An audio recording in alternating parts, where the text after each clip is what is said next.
This is Governor Bobber. I like good day, doctors. George Allen here. Good day, doctors. Go! You're watching Dr. Politics.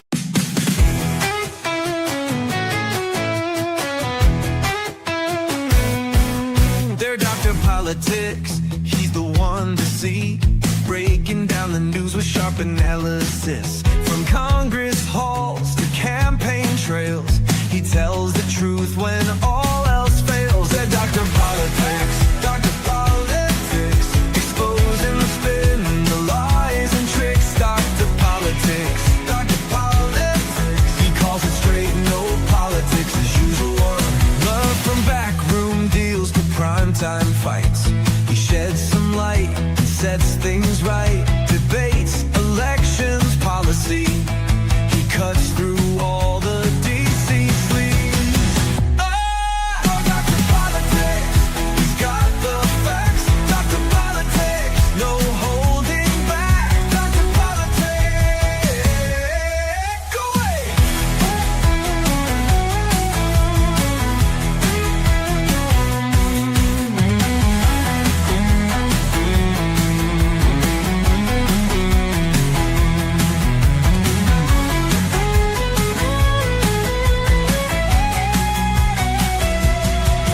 Dr. Politics, he's got the facts. Dr. Politics, no holding back. Dr. Politics.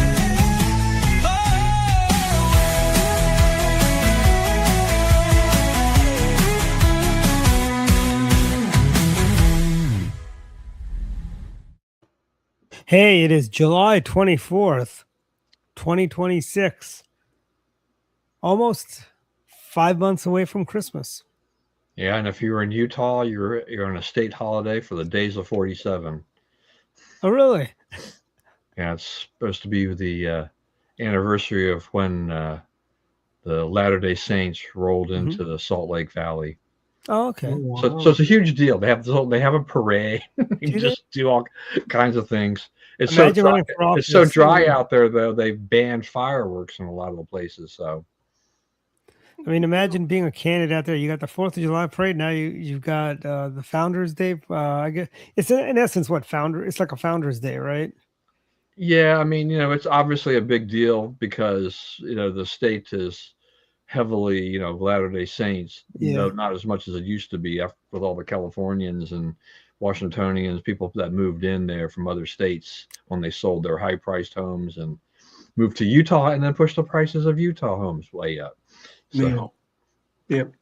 What jobs are in Salt Lake? Actually, is there like a economy there? Like, is there? I used to joke that the economy of Utah was call centers and the multi-level marketing. There used to be a lot of multi-level marketing things. Yeah. Over there. I don't think that New Skin and a bunch of others were all based out of that. But I think they still have. I think some of the credit card companies and others have that, but they're also have become quite the place for a lot of the tech startups and stuff like that. When you drive on I-15 through, say, Lehigh and other places, you see names on buildings, and if you look it up, these are all these little tech startups doing all kinds of things. Some make it, some fail, but they went, they're there because there's usually a plentiful labor force, and it makes it cheap from that perspective.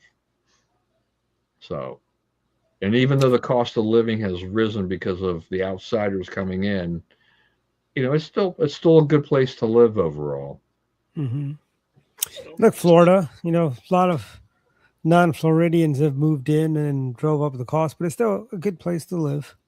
Well, yeah, I mean, Florida, Texas, Tennessee, Nevada, all those states are going to be attractive because of zero income tax. You're going to pay other taxes, but you won't. But for a lot of people, the zero income tax really drives them. I'm surprised Baltimore County is not seeing a mini boom because they've got the lowest property taxes in the entire state of Maryland. I am shocked more people are just moving to Baltimore County. I think more people just decide that they're tired of being in the liberal counties they're in, and they just leave the state. Period. Yeah. Yeah. I mean, our candidate for governor, John Myrick, he's moving out of Maryland. And Ed Hale is now an independent. Don, is anybody really shocked by that Oh, one? Ed Hale, I'm a Republican. I'm an Yeah. independent now. He tried being Republican for a hot minute.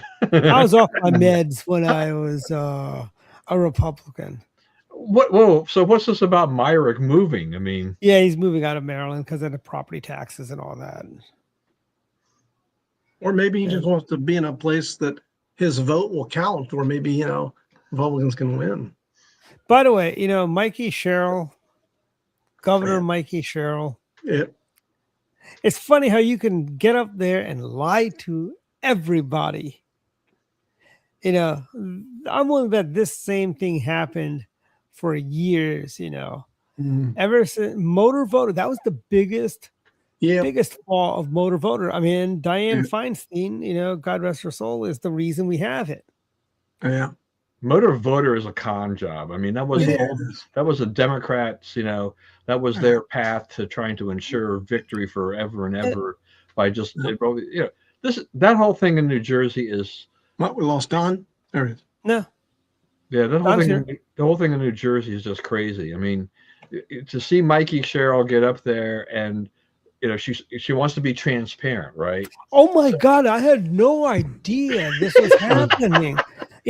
Right. People said stuff, but I thought they were just conspiracy theorists and kooks. I would never have guessed that the state of New Jersey would do this. By the way, in states like Montgomery County, counties like ours, and generally probably happens in other counties and happens in California. When you go to serve jury duties, a lot of those people say, well, I'm not a citizen, but yet they're still on the voter rolls. You can clean up the voter rolls right there. Okay, you are not on the voter rolls, huh? Yeah. You're not a citizen. Well, we need to take you off the vote. You can't vote. Well, they don't do that. I think you're right. Motor Voter started this really because, but here's the trick. Here's what they want to do. They want to get you first. It's like a step. First, get them on the voter rolls. And once you're on the voter rolls, that can open up other things. And there's a certain credibility. You're on the voter rolls. And so from there, they hope to say, well, maybe illegals can vote in a local election. So you let them vote there. Mm-hmm. And then it's just a backdoor way of getting them to vote in everything. They in Montgomery County in Tacoma Park, the nuclear free zone, one of the two nuclear free zones. Yeah. They actually made the case, well, just because they're illegal, they should be allowed to vote on local elections. So they've had illegals voting since '93 in Tacoma Park on their local elections. Wow. But how do you get on there? Oh, you got to go to the Board of Elections and register. So you're illegal. You're voting in Tacoma Park. You get a ballot. You get to vote during the general and primaries too. Yeah. And the presidentials and off year. And as a result, that's how you get illegals onto the ballot. And then when they go to jury duty, they go, oh, I'm not a citizen. You think that's where we can cut them off right there, throw them off the rolls right there. When they say they're not citizens, they don't get to vote. And I'm sorry if you pretend to not be a citizen because you just don't want to serve on jury duty. Yeah. Too bad. Well, here the thing too. Why are people who are not citizens getting driver's licenses? Why are we giving them driver's licenses? We can go back and we can look at the history of this, throughout the country about illegals, with driver's licenses, creating accidents that people have died.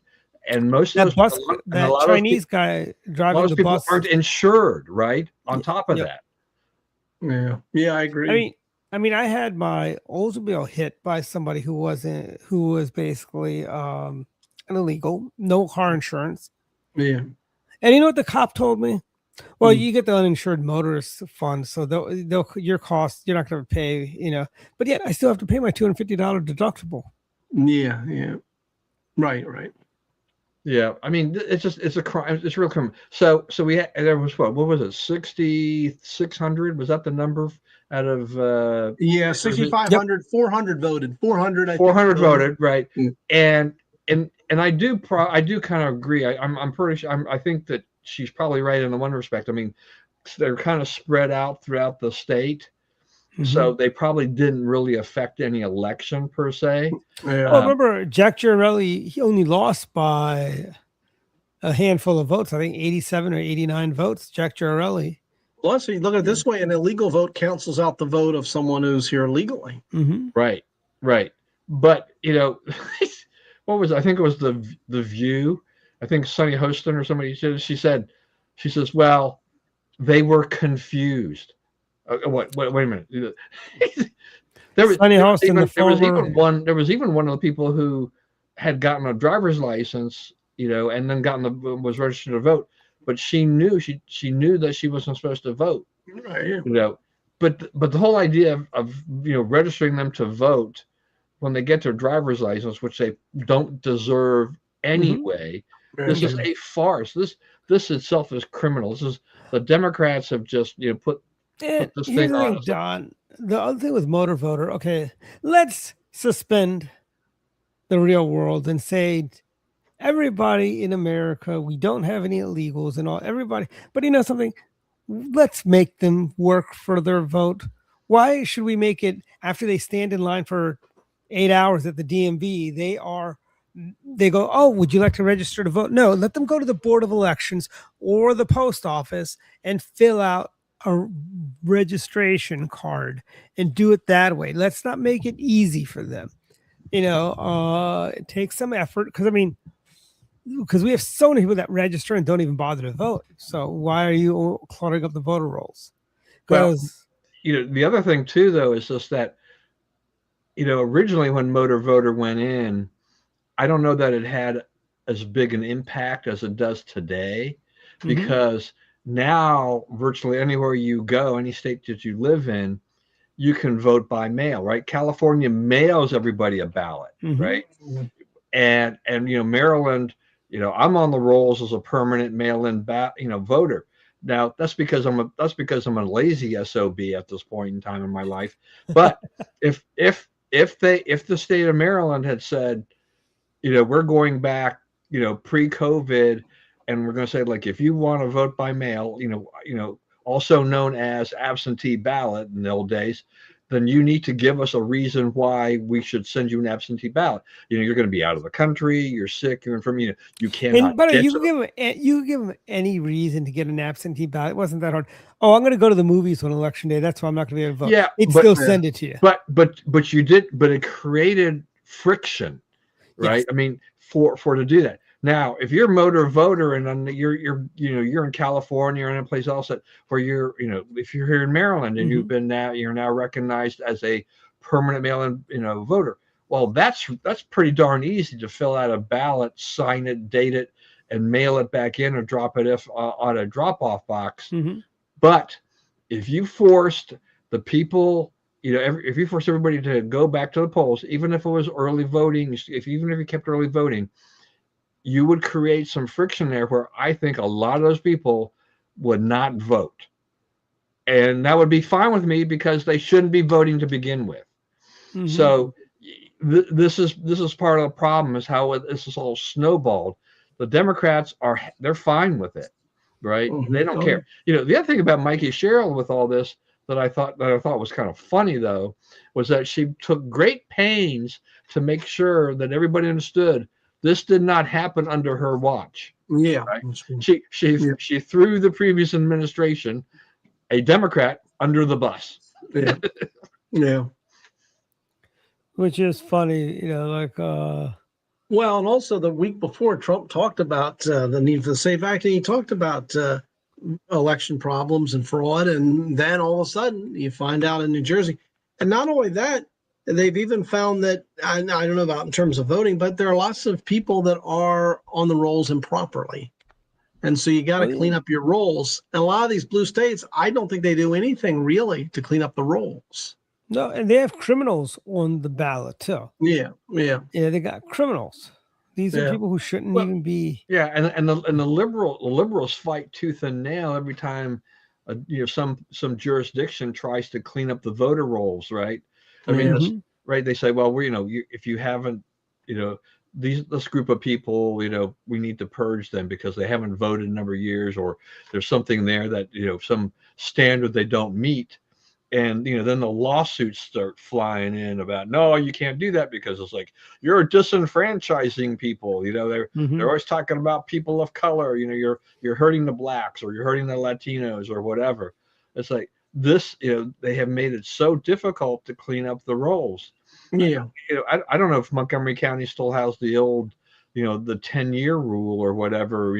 If you don't vote, for 10 years, you're going to get purged, so they can clean them.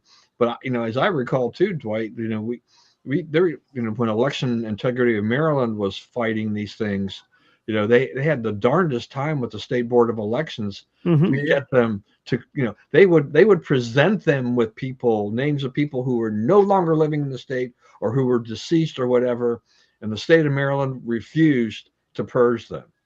Well, remember, Dwight, we had a guest on, maybe it was Direct Line in Maryland, who was talking about his effort to clean up the voter rolls. You remember that? Yeah, I do. I'm trying to think who the guest was. I remember he was telling us about how difficult it is to clean up the rolls and how, you got all these lawsuits, you got all these people standing in the way. Yeah, that was he was from what do you call Election Integrity Man? Fred Morseberger. Okay, that's right. Yeah. So he's on the Anne Arundel County Central Committee. Good guy, Fred. Yeah. Yeah. So I mean, this is a long-standing problem. Yeah, the timing of her announcement was kind of funny because, as you mentioned, David, Trump had just talked about the Save America Act and all this stuff, and he didn't do the Save America Act any favors in his speech. Right. He really kind of fumbled it on that respect. Is election fraud that widespread? My friend, when we do our show on Wednesday, he's deep into the rabbit hole about every election conspiracy thing you want. He's there, and I can't buy that. It's like, look, and I don't live in 2020. We are long past election problems. You have to get past, Bush and Gore. You got to get past Trump, losing. Got to get past Nixon, Kennedy. Yeah, that's right. You got to get right. You got to get past all that stuff. I mean, the elections get certified. We have a president. We do that. We move on. We have another election. We get another president, and everything like this. But living in, when you keep trying to bring this up, I mean, this is the thing that drives me crazy about Trump, is that he's still trying to go after people and still trying to make a case for 2020. Move on. Okay. Yeah. And all those people, including my co-hosts on Wednesday, move on. Quit telling me on my show that, there's all this stuff going on that happens in Georgia and happens in Arizona and things like that. Look, they're trying to clean this up, I think. I mean, there are a lot of eyeballs on these places. We don't have a perfect system. The states, counties, whatever, they've been overwhelmed by the number of ballots, that come in and the rules, and it's their own fault. I mean, if you allow, you're fighting to have a ballot counted, as long as it's postmarked by a certain date and it can come in a week or two later, rather than having it actually be in their hands by midnight, say on election night, you got a problem. Well, how long does it take California to count most of their ballots? 2-3 weeks or more? That's you have to find ballots to knock off Steve Hilton. Yeah. I mean, it's just, and it makes you that's when the suspicions rise, and I think rightfully so, because you have all these weeks. Yeah. Will there be some chicanery in there? Maybe. It's not. It didn't used to be like this. We used to be able to get election results pretty quickly. Why are we having so many problems when around the world, basically, we know the election results within a few days at most? Just depending upon the country. You've got some very populated countries, right, that have larger population. Like you look at the Indians, right? When they have an election, and their elections, it's like a 3-day process because there's so many people that have to go vote. I think they let if If your house is like an even number, you go vote on one day. If you got an odd number, you go on another day. And then the third day is for anybody who couldn't go on the odd and even days. Or people don't know how to divide and thought they lived they weren't sure if they had an odd or even number. Yeah, I mean, maybe they should do it. You wonder about it. I mean, India, the vastness of the country, and how many poor people there are, and how to get. And they all need IDs. They need IDs to vote. Yeah, and I tell you, I think the third day, because they're Indians, they're good with math, and the third day should be for anybody whose house is a prime number. You get to go vote if you've got a prime number. But here's the thing, when I was there a few weeks ago, I was talking to one of the local ministers, and I was talking. So if I came, I was joking around though. I go, so if I came 2 weeks ago, I could have voted for you. He goes, no. You need you need to be a resident. I go, come on. In America, we let anybody vote. We're just like that. We let and I was being sarcastic. You can have same day registration. I go and vote a provisional ballot. Okay. I told him. I go, you could come to America on a diplomatic mission on election day and just work over to a poll and just give them some fake address and you can go and vote. And just tell them apparently Mark Warner got, and I know it was Jonathan Carl, some liberal host asked him about voting without an ID, and Mark Warner was incorrect. Mark Warner said, no, in Virginia, you need to have a photo ID, and that's not true. You don't. No. Because you could still, You can have a piece of mail. Well, or if you vote without ID, it'll be a provisional ballot. They'll let you cast a provisional ballot. Yeah. The question is whether they'd count it or not, but you could still do that. So. And also, here's the other thing about Virginia is when Bob McDonnell passed that, one of the things Bob McDonnell made a point was he goes, you can come there with your Costco card and vote. Yeah. You got your picture on it and it's got your name on it. Speaking of Costco, I'm just joking. By the way, the speaking of the Costco section of the show. By the way, did you know, Don? Do you have a Costco membership, David, at all? I don't. It's interesting. When I was at Leadership Institute, I got a Costco membership because when I'd run the schools, I would have to help go get supplies and stuff. So I had a best place to go. Yeah, that's right. You can get a lot in bulk, but it's just me, really, and I don't need the bulk stuff. So I don't go to Costco. But so let me tell you guys something. You know how secure how secure Olive Garden has gotten with their never-ending pasta? Oh, you mean that? You have to have some kind of the card or whatever that other thing they have, right? To show that you are the person and you can't pass it off to somebody else or whatever. Our friend Chris actually just got that. He was telling me about that. I'm like, Well, I was at Olive Garden the other day. We got pasta and salad. We didn't show anything. No, but it's not never ending for you. It's like a special deal, like a lifetime thing or something like that you had. It's a thing for like 3 months. You earned or whatever that they used to offer. Yeah. And so you just can't pass that off to somebody. You have to be the person. You can't share that with your brother or sister or anyone else. If you go to Olive Garden, you and I or whatever, we can go there and get the daily deal or whatever. But this, but I think this was a lifetime thing that was that you paid a certain price for, and that was it. Never again. You had kind of a deal. So I do like pasta, but I would never pay for that because I could never eat enough pasta to. But there's a friend of ours, as we all know, he luckily got selected again, and he's doing the never-ending pasta. But good on you, Olive Garden. Your endless pasta is more secure than American voting. Now, shouldn't our voting systems be as secure as the Olive Garden's never-ending pasta? Shouldn't it be at least that secure? Democrats would say no. So here's I want to look. Olive Garden's denying all those people pasta. They're just their pasta. Okay, so it's a pretty limited group here. So here's what it says. They paid $500 for the whole thing. And they limited to 50 winners nationwide in 2019. So it's unlimited pasta, sauces, toppings, soup and salad, breadsticks, dine-in only, non-transferable with mandatory ID verification, and invalid on major holidays like Hey, Thanksgiving. Board of Elections, you guys paying attention to this? Pay attention to this. You can learn from this.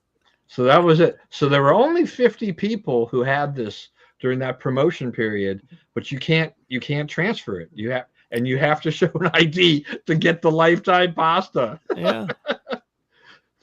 Yeah, and it's like, yeah, it's hard. But I mean, look, the verification. I mean, we had James Carville come out. He's just basically like, why don't we have IDs? It seems like every time you do a poll, a majority of people, including a fair number of Democrats, are okay with it, right?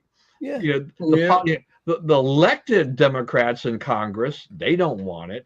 But there are a lot of other Democrats. I believe there are 36 states that require ID to vote. Yeah, someone once said that even when Georgia did their voting thing, which Joe Biden said was Jim Crow 2.0, Delaware had tougher voting rules than Georgia. And by the way, voter ID rules in Georgia, they still elected Democrats. They still elected a Democrat. It's like you got Warnock and Ossel, or Awful, as I like to call her. The thing about that is Georgia's an interesting case, and we're trying to defeat Ossoff this time, but it might be tough.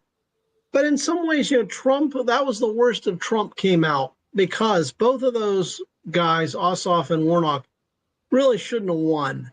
But Trump is the one that started talking about how Georgia stolen the rigged election. And then when they had a special election, I think enough of our people just didn't come out and vote because they figured it's rigged. Right. So, I think they really believe that. I think he wound up creating that situation. Yeah. I mean, at the very worst, I mean, we should have at least have a split there. Yeah. Yeah, that's right. But to see two Democrats in there, and the longer they serve, the more entrenched they get. This is part of Trump's legacy, because he does these things. These are unforced errors on the part of Donald Trump that hurt the Republican Party. I mean, I keep thinking about, to me, the Republican Party, we should be gliding along, and we should have a pretty smooth sailing for House and Senate in general. But but Trump keeps undermining that with a lot of things, and makes things competitive when it shouldn't be. The Democrats, I mean, as far as I think they were moribund, but Trump keeps breathing new life into them with his actions. He just keeps them alive enough. They're on life support. He just keeps them going. Yeah. And hopefully we keep the House in, we keep the Senate. I think Susan Collins is going to win. No matter, I think. Yeah, I mean, the guy they're picking, to replace Plattner, is really not any better, right? It's not the homely looking guy, right? The guy that looks like a girl, or no. Yeah. I wish they'd pick him. That was that whole thing was just weird to me. It's like, wait a minute, am I? But I asked if he was a homely looking girl or not, because he looked like Kathy from the comic strips. Yeah, that was just. At first time I saw that, I'm like, what am I seeing here on the screen? I can't. Yeah, no, he's the Senate leader for the state domain, and he's far left. He's everything that Plattner has stood for. He's basically behind that too. So it's basically replacing an avowed democratic socialist with one who is, but that but says he's just a D. In Maine, Democrats, remember Susan Collins voted to impeach President Trump. Just remember that, okay? She's not MAGA. Yeah, she's right. She's not MAGA. She does think about the politics of Maine, and so that she's not going to vote 100% with the Republicans all the time. But we're used to that. I'm okay with that. Okay? Yeah, I remember Olympia Snowe was the same way, and everyone was so happy when she wasn't going to run. But were we able to hold that seat? No. Granted, Angus King is pretty bad. I mean, the Republicans have run out people who would have stayed and would have kept their seats in both the House and the Senate, but instead, wound up losing. Those seats went to Democrats. It got flipped. House seats are a little easier to flip back, but Senate seats are much tougher to flip back. Mm-hmm. Yeah, because they get 6 years in there. That's the problem. Six years makes a big difference. People forget at the end of the 6 years who the senator was. Yeah, well, I mean, look, I mean, voters have very short-term memory. I mean, they're basically looking at what did you just do or do for me? Now if you've been in there a long time, I mean, you look at people that would had a job forever, like the late Lindsey Graham. People, they loved him, they understood him, and they would have voted him forever, just like Strom Thurmond and a whole bunch of other people in history. But but they really rely upon what you do. If you think even back to Bush, his dad when we had the Iraq War. I mean, he was flying high, right? 92% was his approval rating, and he lost. And here's the thing, Don, and people were making fun of Paul Tsongas because he got in when his popularity was like at 92, 94%, right? And everyone's like making fun of Paul Tsongas, I tell you, Paul Tsongas gave Bill Clinton a run. Actually, every Democrat that year gave him a run for his money. Jerry Brown, remember Jerry Brown went after him pretty good. Governor Moonbeam. Yep, Jerry Brown gave him a run for his money. But you know what, though? That is right. Tsongas is the first one to go after Bush when it looked impossible. But Clinton was lucky in a way because Clinton got in probably not thinking he was going to win, but figured, hey, I can come close. That sets me up maybe in the future. But a lot of other big-time Democrats didn't get in. And so he had still a fairly weaker field. Tsongas, Jerry Brown, Paul Simon, Bob Kerrey, Nebraska. Yeah, all still iffies. I mean, in other words, Cuomo passed on it. Sam Nunn passed on it. Some others. So Sam Nunn, would have put him. But Bush collapsed. Well, but Bush collapsed too because with the new taxes pledge that he went my against. lips, baby.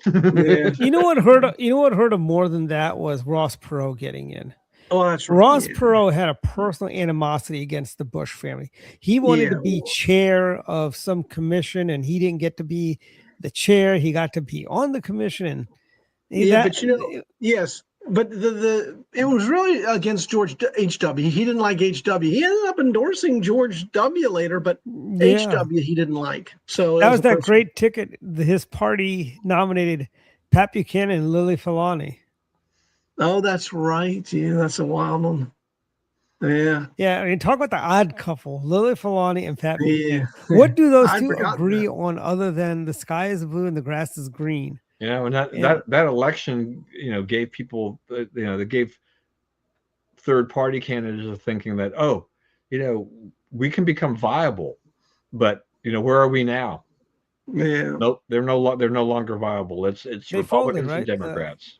What was I often was his thought the Liberty Party or the Constitution Party? Remember you had Howard Phillips's party. Howie Phillips. He was a great guy. Howie was a great guy. Yeah, Howie's very smart. Howie used to be on. He used to be on Paul's show every now and then. Yeah, that's right. Yeah, I met him at Leadership Institute. He was friends with Morton, and he died several years back. Howie. I think someone told me that he actually was an elected official at one time. He served on like the Boston City Council. It's something like that. Yeah, something like that. So he was elected. But I have great, admiration for him and thankfulness for him because I think he was one of the few people in the conservative movement outside of my, people outside of my immediate family and immediate friends that he visited my father when my father was in hospice care. Now, my father was not communicative, but he drove over from Virginia to Maryland here, not too far away from where we live, to visit my father. And so I have, I think that really, I was very, very, it just touched me that he would take the time to do that. Yeah. So, it speaks a lot about their friendship too. Oh yeah. Yeah. No, Howard Phillips was a great guy. Yeah. He was good. But what are his kids doing now anyway? I don't know. Is Viggory still with us? He's still with us, right? Richard He's still Viggory? with us. Yeah, he's in Yeah, Texas. we had him on Direct Line about 2 years ago when he was telling us he had just Viggory's amazing because isn't he like 90 something now? Yeah, he's got to be. Yep. Yeah, and I mean he's just I haven't seen him obviously for years, but I mean the guy just seems to be, he's still pumping out things. I mean, I'm assuming that he's the guy. He's still at least approving what goes out of his shop, but ATA, there's these monthly missives about direct mail and what the Republicans need to do that come out, and they're very well done. So yeah, good old yeah. And it's funny, Richard Viggory, Paul Weyrich, Reed Irvine, Morton, they were like the children of Goldwater. They were like the Goldwater kids. They all supported Barry Goldwater in 62, 64. Yes, true. And, look what happened. Look what came of that, Well, and then did you Well, did you see a Wall Street Journal article about Nixon is becoming back in fashion with the young? That was going to be that's going to be my final thoughts. We actually had one of our kids wrote an article on Nixon maxing. James Thompson. I'd never heard of the term until I saw the Wall Street Journal article, but that's interesting that Nixon would make a comeback for a lot of young conservatives. I wouldn't have guessed that. Who else is making it? Shows you any politician can be rehabilitated. That's true. And you know who? Except for maybe Joe Biden. I don't think they're going to. That one may be go off there. Let me tell you, they tried in to Maryland rehabilitate Carter, but that didn't really work out. Well, Jimmy Carter with Habitat for Humanity kind of rehabilitated himself with that, and he did that. He lived long enough to try to rehabilitate his image. Because remember, he left office. He was still a relatively young man. He wasn't that old. So he decided to pick up a hammer and start building to rehabilitate his image. Yeah, I know. If you think about it, look at all these. Remember George W. Bush when he left office in 2008, 2009. They all hated him. They were like booing him. They were, these Democrats are just vile individuals. The way they treated President Bush, right? And look at now, President Bush. He's painting. And he's not doing the color by numbers painting either. Like Hunter. I think Saturday Night Live did a joke about, when he started painting. Oh yes, President Bush is using color by numbers, and there's like Laura's telling him dinner's ready. He goes, "Hold on, I'm just about done with all the twos." But I think, but I tell you, the media, I've seen, but there's a YouTube channel out there, Don, devoted to hating President Reagan. I cannot believe they hate Ronald Reagan. And these are like these Gen Zs who weren't even alive during the days of Reagan. They can't all be like Ian, I suppose, and the kids we have writing for us on the Substack. By the way, James Thompson, who will be a high school junior this fall, wrote that article, Nixon Maxing. And here's the other thing. Amongst a lot of young people in Maryland, amongst young Republicans, Ted Agnew is making a resurgence, We have the Spiro Agnew Society. I think it's been a little while since we mentioned Spiro on the show here. I know. It's been so long, And also, Spiro's nephew is on the Baltimore County Central Committee. Is he still there doing that? Yes, he is. James Amos. Who was on Good Times? Was it John or Jim? Or John Amos. Okay, so it's Jim Amos who was on the Central Committee. And, Dwight, I thought of you today and Agnew because Brett Stevens with the New York Times apparently had a attacking piece on J.D. Vance said J.D. Vance was going to be one of the worst vice presidents, and he said it was bad, basically, as Spiro Agnew. So he attacked Spiro Agnew. So I thought of you because I gotta find that article because first of all, we in Maryland know Ted Agnew. J.D. Vance is no Ted Agnew. We were friendly. Well, I wasn't old enough, but I know people that were friends with Ted Agnew. So Brett Stevens is arguing that Vance is worse than Kamala. Even I guess so. Yeah, I think so. Brett Stevens is kind of a nut job in many ways. I mean, he's very smart, good writer, and all, but philosophically and ideologically, he can be unorthodox or heterodox. So it's hard to pin him down.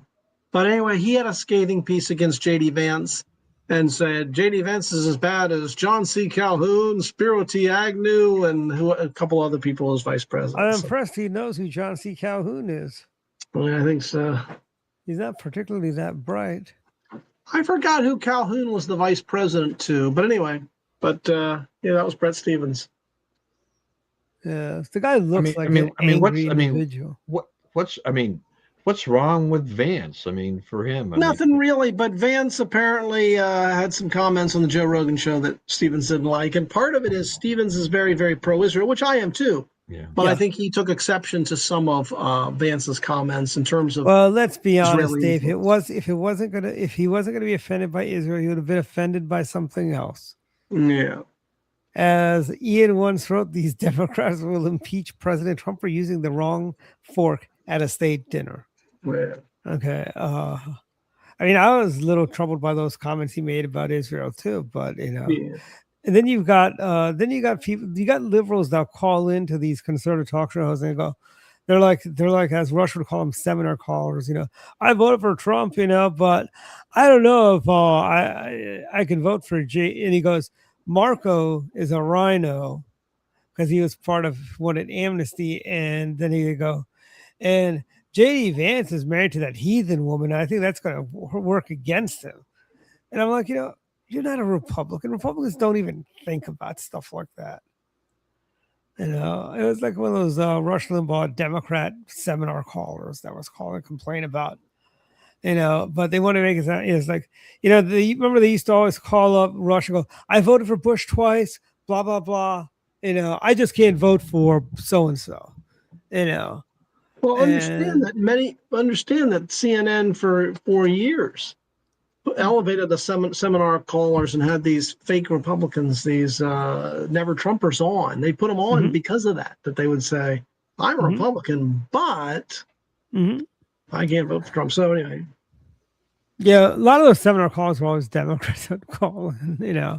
We have this troll that's on Facebook. We got a few trolls. I'm kind of impressed that our little club is now getting trolls for articles we write. And this one guy, Joyless is what I'll call him. He always goes, well, why don't you guys just move out of Maryland if you don't like it? You can move somewhere else. And I think, yeah, we move out of here. If all of us people that hate the state, we believe, as Allison's article today says, Maryland's worth fighting for at least for another 4 years at least. But try being. It's living in Maryland, living in Montgomery County just gets harder and harder because all we do is get taxed. $14,000 property tax bill. Mine. $14,000. You have all these people, a lot of these people are just ignorant folks, they're they're spending money on the schools, our test scores are down. If we should be cranking out Rhodes Scholars in every school in MCPS with the kind of money we're spending. Yeah, MCPS used to be a top-notch school system. Yeah, it used to be. It's facing the same issues that other places are when you've got a fertility rate that's dropping in the U.S., that there are now fewer students attending the schools. And you can't say they're being siphoned off to charter schools because we don't really have them. We don't have any charter schools in Montgomery County. You you could say that there's some in homeschooling programs and stuff like that, but that's a small number. But that, this was eventually going to come where the fertility rate was going to hit the wall as such, and just create a situation where you now had more teachers, more middle management in particular. We've got plenty of middle management and servicing fewer students, and yet they keep going to the county council saying, we need all this money. And I'm like, sorry, I was, what are you doing for the people who live here? What are we really getting for our money? People, I think even liberals, are kind of waking up. They're thinking like they're seeing their tax bills this year, and their jaws drop, particularly after Montgomery County eliminated the, ITOC, and $692, boom, automatic for everybody increase. Yeah, it's gone like the wind, gone with the wind. They could bring it back, but I'm not. Once they eliminate it, I think that's it. I'm not going to hold my breath. Yeah, well, neither am I. We've got. I mean, there's a lot of issues, going on, and looks like we're ratcheting up the bombings in Iran again. Yeah.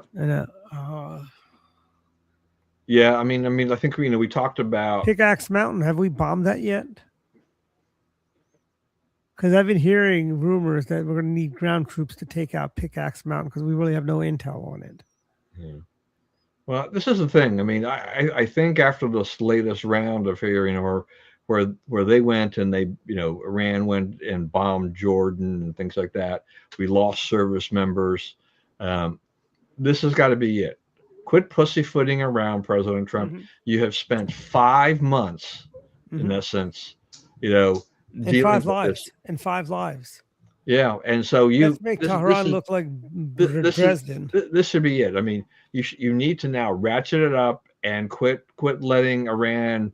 Don't trust them about a negotiation and to sign any kind of ceasefire or agreement to end the war. Go in there and get the job done. If this means putting boots on the ground, so be it. You got to clean this thing up, because for the Republican Party, if he doesn't fix this thing pretty soon, this will affect the midterm elections, at least for the House, I think, because it does affect gas prices, right? We're seeing gas prices reverse course again. They're going well over $4, and supply will start to get tight again, even tighter than it is today.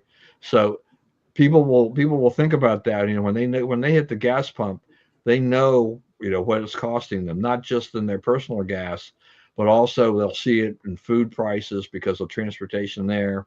I just booked 2 tickets to Utah in October, and they were, what was it, $547 a piece or something like that. Those tickets, before the war, were in the 400s, the low 400s. And that's not demand. That is jet fuel and other factors that play into that. So, you do this, you hurt the economy, and you hurt the re-election chances of Republicans, particularly in swing districts. So, you got to clean this up. 150 days. I think this is you're past the expiration date. The sell by date on this is gone. Do it now.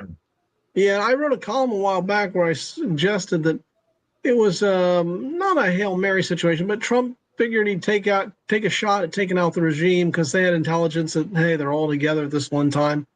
And I think Trump thought maybe that it could be the decapitation strike could work. Problem is, it didn't work, and Trump was never prepared to follow through with, say, ground troops. So, and the Iranians are never going to agree to a good deal, and even if they do, they're going to cheat, because for them, that's what they do. This is all there is. They're going to hold on to the death. They're not going to do anything to give up power or weaken themselves. They realize that it's they're going to cling to power as if their lives depended on it, and it does, because they show this weakness if they're overthrown. All these things are possible. So I think they'll hold on. And then I would also say Trump hurt himself when he starts talking about we're going to tonight the bombing, we're going to destroy the great Persian civilization, and they wake up the next day and they're fine. So then they probably figure we're okay. So, I think now we go for the kill shot. Frankly, honestly, let's do a news blackout. Let's kick the media out of there. We don't need the media reporters. Honest to God, we need to make Tehran look like Dresden or Tokyo. Frankly. Well, even then, I think the mullahs will hang on until they're dead. Personally, but no. But if you inflict the pain on the native population, well, they've been willing to put their people through a lot of pain, so I don't think that'll stop them really. And I don't know that the people are going to overthrow them at this point. Maybe when the bombing stops and there's a focus on the regime, then maybe they come out and go after them. I don't know. I think as long as the military operation is taking place, I don't know if the people are going to come out to the streets and protest. I mean, we've done a lot of damage there, but as you said, the mullahs. I mean, they're not giving up. Unless you take out more of those guys, they're not giving up. I think we've taken. There was that brief period of time when when the opposition thought, oh wow, we may actually see freedom in a country we haven't seen, for was it been 47 years or whatever? Yeah, 47 years, yeah. But those hopes have just faded away because we've let them go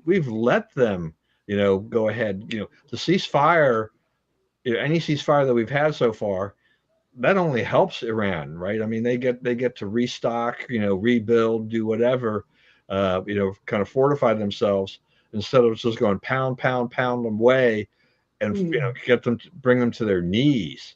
And 150 days later, that shows that our strategy did not work. I think Trump just I think you're right, David. I mean, they thought they had those people together to take him out. I think it's a little bit like Putin thought, okay, I'm gonna just roll into the Ukraine, and we're gonna just do this, and we're gonna have it done in 2 or 3 days. How many days are they still there? In Ukraine? Yeah, I mean, it's 1,600 over 1,600 days. Yeah. Right? So this again, is the problem. The liberals talk about an endless war, forever war. Trump has got to watch out. Our people talk about that too, sadly. Yeah. No, I mean, and as the founder from Deep Space Nine said, when Deep Space Nine was taken back by Cisco and the Federation, looks like this war is going to go a little longer than we anticipated. Yeah. Yeah. In the meantime, I mean, the Pentagon estimates it's going to be $37.5 billion by September, if that is the accurate figure. There's some material they've kind of run low on or out of, and so military contractors have got to rebuild the supplies. And you've also got to say, he's like, how much money are you going to put into this thing, because this thing is just dragged on? Could you not have gone and done this a lot quicker and for a lot cheaper? But by dragging it on, we don't know how much this is going to cost, really. And Don, if you remember going back to Vietnam, what happened when the Democrats took over Congress? They defunded the war. Yeah. We better keep both houses, otherwise we're going to have the Democrats defund this war. Well, the Democrats, a lot of them are already turning against Israel, right?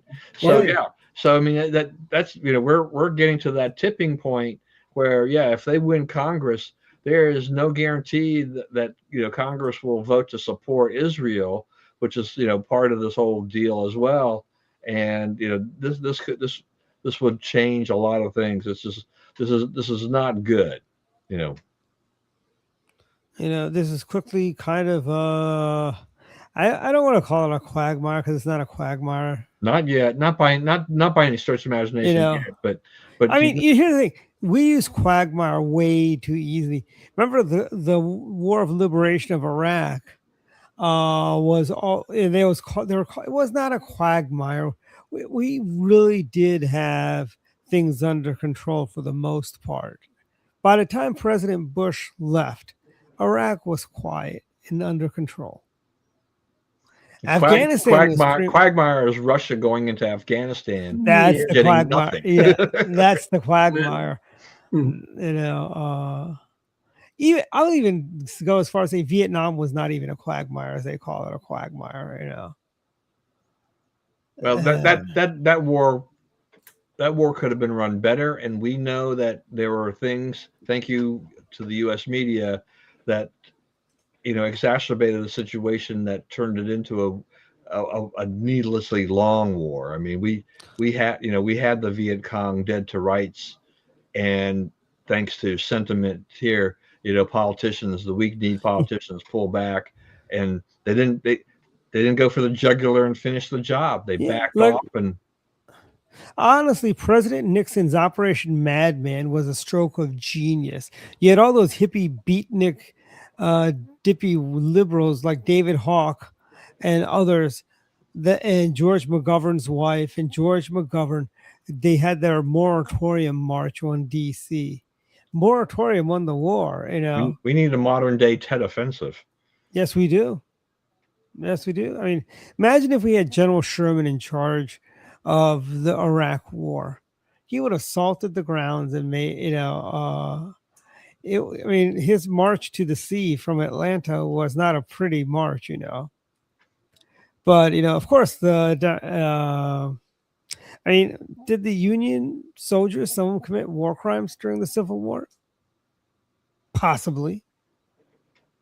I mean, you talk to some people in the South, they will say the Union troops were very heavy-handed, and they did commit war crimes, But I just say it's part of the price and cost of war that they're going to happen like that. Yeah, I know. You want an omelet, you got to break a few eggs, Yeah, we're at time almost. We're at final thoughts. Let's start with you, Dave. Final thoughts. Well, Saturday I'm supposed to be on the Duke Brooks show out of Delaware. I don't know how far range his office as the audience goes, but this will be my second appearance on the show. Check my Substacks out. I got a couple columns this week, and I'll try to get one more this weekend. Everything else is going okay. Just trying to keep busy and being productive, but that's about it. Okay, Don, final thoughts. I'm a little concerned about Darlene Graham running for Lindsay's seat. I mean, I think it's a safe seat, so that's not the problem. But it does. I thought for sure she wouldn't run, but Trump encouraged her to run. I would rather see someone else that's got a little more experience. I'm not saying but like Ralph Norman it would be the guy, or Mark Sanford or whatever. Nancy Mace definitely was not the person.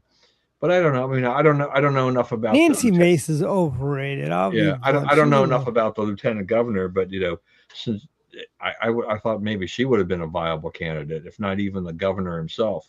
Yeah, would have been better. I thought she was just going to serve out the rest of the term. That's exactly what we thought. That's exactly what I thought was going to happen. Yeah, I know. That is weird. Hey, what is Mark Sanford thinking about running for Senate from North Carolina? Yeah, it's odd. Yeah, he's an odd one. That guy's an odd one.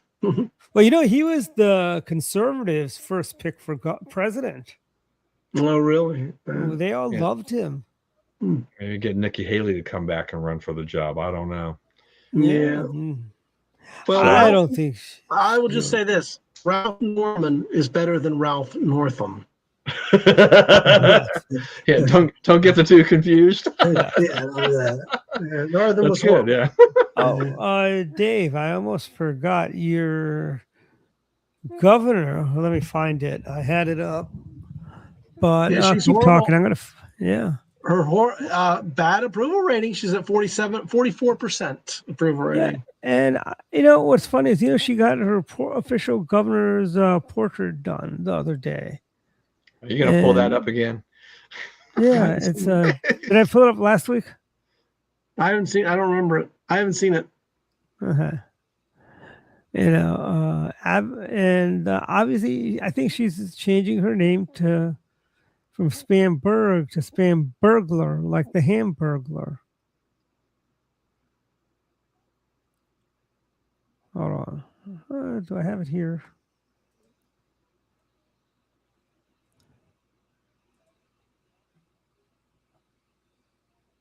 Well, that's all right.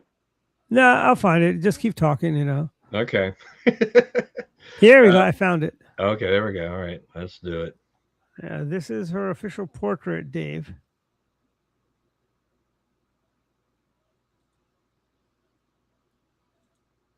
Well, I still don't see it. Now you see it? Oh, that's good. Especially since David he's a McDonald's guy. I know.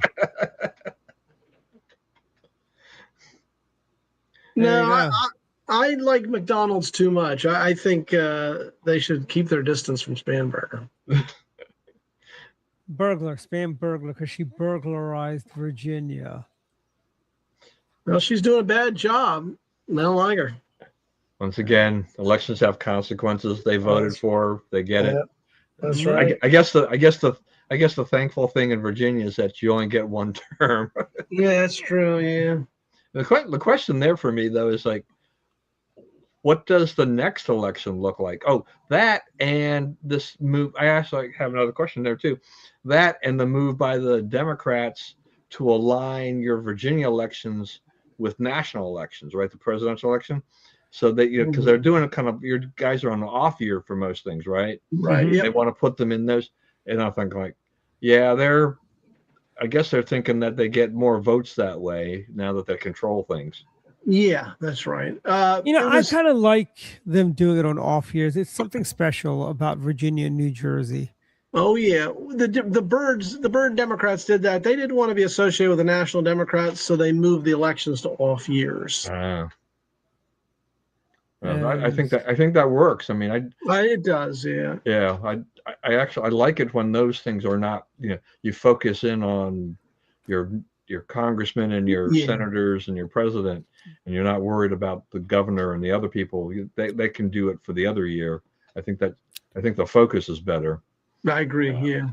So, by the way, Dave, what stops them from changing the state constitution from 1 term to 2 terms? When they do this, why don't they just, Yeah, they could do it, but you'd have to have the people vote for it. You'd have a referendum, I guess. They might think they might be arrogant enough to think that would pass.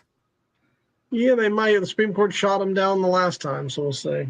Oh, they did try this before? No, but the Supreme Court shot them down with their redistricting. Yeah. Which was illegal. With Maryland, they're going to be putting redistricting on the ballot this November.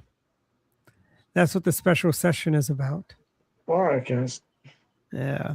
We're going to have Delegate Chris Tomlinson Wednesday to talk about this, actually, on Direct Line. So, anyways, any other thoughts, Dave? Well, we're on Dawn now. Okay. Yeah. I have no other thoughts. Dwight got so sidetracked by Spam Burglar. We lost. Yeah. Who are we on? I stopped like 15 minutes ago. Imagine if we had more than 3 hosts or 4 hosts. All right, just real quick. The other thing, too, is Andy Burnham is now the prime minister in the UK, the 7th one in 10 years. Not a whole lot different than Keir Starmer in the sense of politics, maybe even further left. UK's a mess.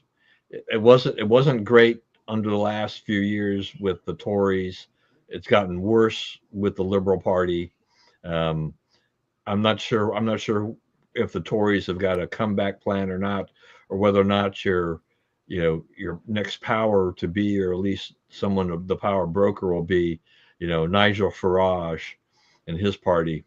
So the Reform Party might have some strength going forward here, because I don't know that the voters in the UK like either the Tories or the Liberal Party all that much in the long Call run. me a little crazy. I don't trust Nigel Farage, frankly. Yeah, I don't know. Yeah, I think he's pretty smooth in a lot of ways, but there's something about him, right? They need to find another Margaret Thatcher. Well, yeah, that would be wonderful. Hell, I'd settle for another John Major. Yeah. Yeah, I mean, or even a Tony Blair, for crying out loud. yeah, I mean, Tony Blair was credible. I'd settle for Calvin Coolidge. I thought Coolidge. We actually do have another Calvin Coolidge. Unfortunately, he will never be president. Governor Mitch Daniels of Indiana. He was the second coming of Calvin Coolidge. You know who was greatly underrated was Grover Cleveland. Grover Cleveland was a Democrat, but he was very much a fiscal conservative, a hands-off foreign policy, good man, Grover Cleveland. And remember, we know Calvin Coolidge also. Remember Calvin Coolidge, he's the executive director at Freedom Works or something like that. That's right. Freedom Works. It's that organization in Manassas. Yeah, I think that's right. I think I remember him, yeah. Yeah, I remember him, yeah. He's still there, too. Maybe we should have one correct line. Anyways, go ahead, Don. All right, last thing, too, is so Trump is enacting more tariffs. I'm tired of tariffs. But Trump loves tariffs, so I guess we're going to live with that at least throughout the rest of his presidency. I don't think that they work as well as he thinks they do, but apparently this would be it's going to be pretty hard to fight these.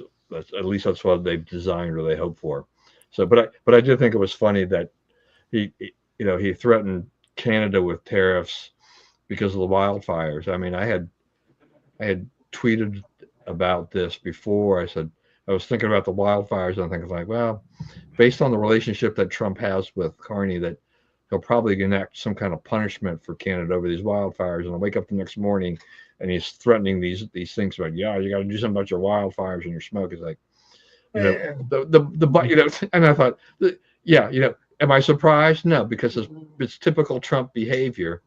But, it also speaks to, Canada. I mean, they don't have, I don't think they have, any real good forestry management. This is a problem. I mean, these environmentalists don't really believe in managing these forests, and so therefore you get these wildfires that get out of control and cause all kinds of problems. But I for one did not enjoy the haze and the smoky burnt smell that was it burned there. My eyes were hurting after a day of that stuff. And I definitely saw more people wearing masks than and they weren't just liberals this time, right? Virtue signaling Montgomery County liberals. That's right. Yeah. All right. Well, that's it. You can go back now. Finish off with you, Dwight. Yeah. A little bit more about the whole Canada. Canada hasn't been right since they got rid of their governor general. That's the last time Canada was right. Actually, Brian Mulroney was not that bad, but they need to Stephen bring back. Harper wasn't bad. Stephen Harper wasn't bad either. Yeah, true. But Mulroney was part of that Reagan class of Mulroney was conservative. But they were better under the governor general from the empire. But let's see what's going on. We've got next week. We've got on Direct Line. Our guest is going to be State Delegate Chris Tomlinson. He's going to be talking about the special session that starts up, which, by the way, is costing taxpayers a small chunk of change, frankly. Because, Maryland's just a wash of money, right, Don? We have more money that we don't know what to do with it. And I hope people remember these high electrical bills they're getting right now in November, frankly. But you got Montgomery County Democrats are now doubling down on banning data centers. Basically with a moratorium, and they're going to just keep doing moratoriums. They're going to say, "Oh, we're not banning; we're just putting a moratorium on stuff." Why don't we put a moratorium on some of that construction work that's going on right now? Why don't we build out the road infrastructures before you start putting another condo complex on Rockville Pike? Because Rockville Pike, with that bus lane there, by the way, doesn't help the traffic situation. And Don, I don't know if you saw the article one of our writers, Aaron Ackerman, wrote on how there's actually a quicker way to get downtown than taking the buses. It's taking a ride-on bus from Shady Grove to Glenmont, then hop on the red line there to get downtown. and it only takes 20 minutes. The bus ride is like a 20-minute ride, opposed to 60 minutes taking the bus bridge from White Flint to Friendship Heights. So, there are some solutions out there that are there. The government just needs to promote it. Nobody's promoting the ride-on Glenmont Express bus. And why is that bus only running once every 40 minutes? It should be running 3 times an hour, and it should be running every day, not just during morning and evening rush, frankly. And then they can terminate that once the Metro opens up back to normal, frankly. But it's one of the things that things that work. It's not that hard, Montgomery County Council. It's not that hard. You feel Ride-On's making enough money for you guys to give away Ride-On bus tickets. There's you don't need to pay to get on the buses in Montgomery County. Did you know that, Dave? No. You can get on one of our county buses, like Dash in Fairfax County, the Dash buses. Yeah. Yeah, you don't have to pay to get on the Wow. Ride-On buses. It's free. Wow. Free. But that, let's see. Well, that's a good incentive. I don't really ride the bus much at all, but maybe for free, maybe I would occasionally take it, depending on where I needed to go. Here's something for you, Don. I never felt my age, right? I turn 54 next week.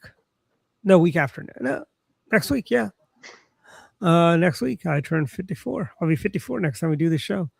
But I'll tell you, the other day, I'm going to work, right?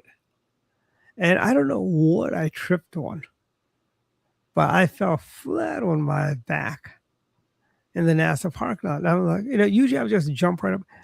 I think it took me about 2-3 minutes to get back up. I'm like, wow, I feel old.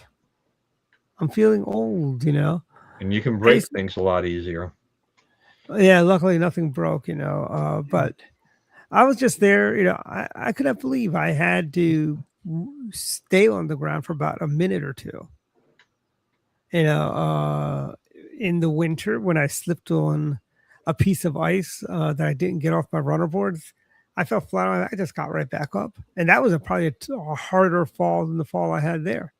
But I almost felt like my wind got knocked out of me. And I'm like, how is that even possible for such a minor fall? But yeah, we all get older, as they say, like, sand through an hourglass or something like that. But anyways, tune in Wednesday for Chris Tomlinson as we go over the details of the special session in Annapolis. Also, go out and enjoy this weekend, because we don't have heat indexes up to the 110s. And Don, I don't know about you, but my feeling is if we're going to be temperature-wise in the triple digits, we better break a record, frankly. What's the point of being triple digits if you're not breaking a record at that point? That's just me. Let's win something when it's stiflingly hot. But with that, good night, everyone, and tune in to our website and go to the Montgomery County Republican Club website. Great articles there every single day, and follow Moco GOP Club on Twitter, on X, and Facebook. We're really building up followers there. Also, a quick shout out to Tom from the Trains Are Awesome channel. He did a great video on the Glenmont Express bus that I was talking about. And Aaron, one of our writers, saw the video and wrote an article about it. So good job, Tom. Excellent video. I usually disagree with a lot of your political leanings, but you're right on this one. Good night, everyone. Good night. Good night. Good night. See you. See you.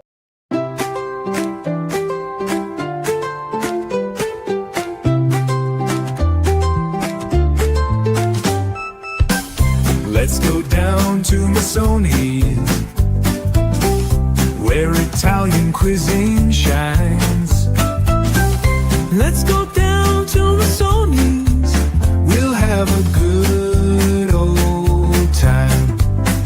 Homemade pasta at Masoni's, sauce is fresh and fine. Good friends gather